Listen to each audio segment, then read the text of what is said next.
বাৰপূজীয়াত অসমীয়া কথাছবি ফেচবুকৰ শুভ মুহূৰ্ত। হিমালয় ফিল্ম প্ৰডাকশ্যনৰ উদ্যোগত ডক্টৰ বিমলজ্যোতি বৰদলৈৰ কাহিনী, চিত্ৰনাট্য, সংলাপ আৰু পৰিচালনাৰে আহিবলগীয়া অসমীয়া কথাছবি ফেচবুকৰ আজি বাৰপূজীয়াৰ চৰকাৰী মজলীয়া বিদ্যালয়ৰ প্ৰাংগণত শুভ মুহূৰ্ত অনুষ্ঠানভাগ অনুষ্ঠিত কৰে।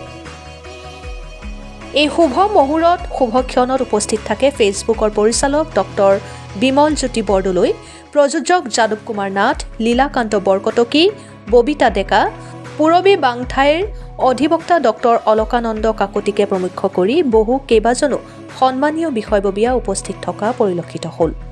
পৰিচালক ডক্টৰ বিমলজ্যোতি বৰদলৈয়ে জানিব দিয়া অনুসৰি ছবিখনত অভিনয় কৰিব বহু কেইবাজনো খ্যাত অভিনেতা অভিনেত্ৰীয়ে।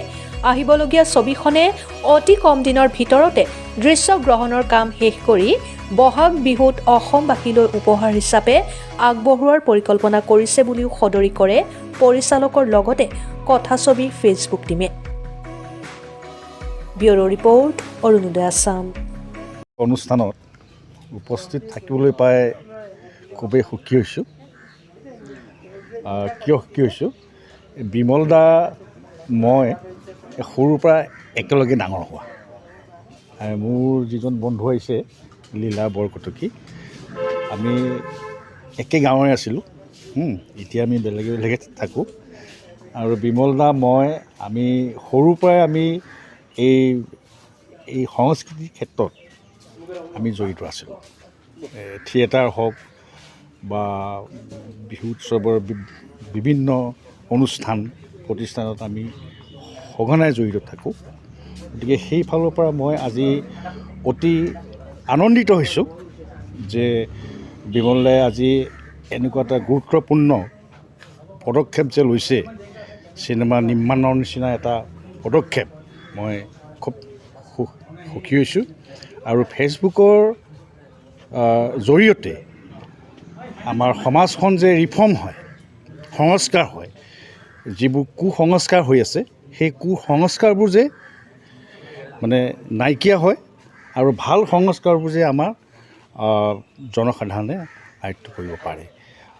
মই মানে কলমে আমাক আগবঢ়াই নি থাকে। কোনো অসুবিধা, কোনো বিপদ বিঘিনি যদি নহয়, তেতিয়াহ'লে এই 1.5 ঘণ্টীয়া অসমীয়া কথাছবিখন মই 10 দিনত শ্বুটিং কৰি সামৰিম বুলি ভাবিছোঁ। আৰু সকলোবিলাক যদি ঠিকে ঠাকে যায়, তেতিয়াহ'লে 25 চনৰ বহাগ বিহুমানত মুকলি কৰিব পাৰিম বুলি পেলাই মই আশাবাদী। অৰ্থাৎ আপোনালোকে বহাগ বিহুৰ উপহাৰ হিচাপে এই ছবিখন আগবঢ়াব ভাবিছোঁ। মোৰ অন্তৰৰ কথাখিনিয়ে তুমি কৈ দিলা। ক'ত কেনেধৰণে ৰাইজে চাবলৈ পাব?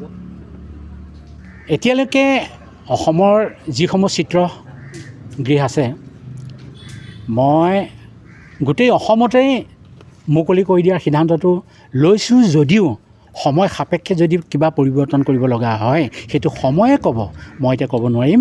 তথাপিতো মই আজিৰ তাৰিখত 15টামান চিত্ৰগৃহত মুকলি কৰি দিম বুলি সিদ্ধান্ত এটা লৈ থৈছোঁ। কেনেকৈ ক'ৰ পৰা অভিনয় কৰিব? অভিনয় যোৰহাটৰ পৰা কৰিব, নগাঁৱৰ পৰা কৰিব, গুৱাহাটীৰ পৰা কৰিব, আৰু মৰিগাঁৱৰ অভিনেতা অভিনেত্ৰী কোনো নাই। একমাত্ৰ মই আৰু ববিতা ডেকা আৰু আমাৰ 5 বছৰীয়া ছোৱালী এজনী আছে। তেওঁৰ দেউতাকৰ নামটো হৈছে অচ্যুত গাঁওখোৱা। তেওঁৰ 5 বছৰীয়া ছোৱালীজনী, অৰ্থাৎ বোলছবিখনৰ মই যিটো চৰিত্ৰত অভিনয় কৰিম, মোৰেই ছোৱালী হ'ব সেই 5 বছৰীয়া ছোৱালীজনী। গতিকে মৰিগাঁৱৰ শিল্পী এই 3জনেই, আৰু বেলেগক চিন্তা কৰা হোৱা নাই। মই প্ৰত্যেক ডিষ্ট্ৰিক্টতে দিয়া চিন্তা কৰিছোঁ এজনকৈ অভিনেতা। তেতিয়া প্ৰচাৰ ক্ষেত্ৰতো যিকোনো হেৰিত মোৰ সুবিধা হ'ব।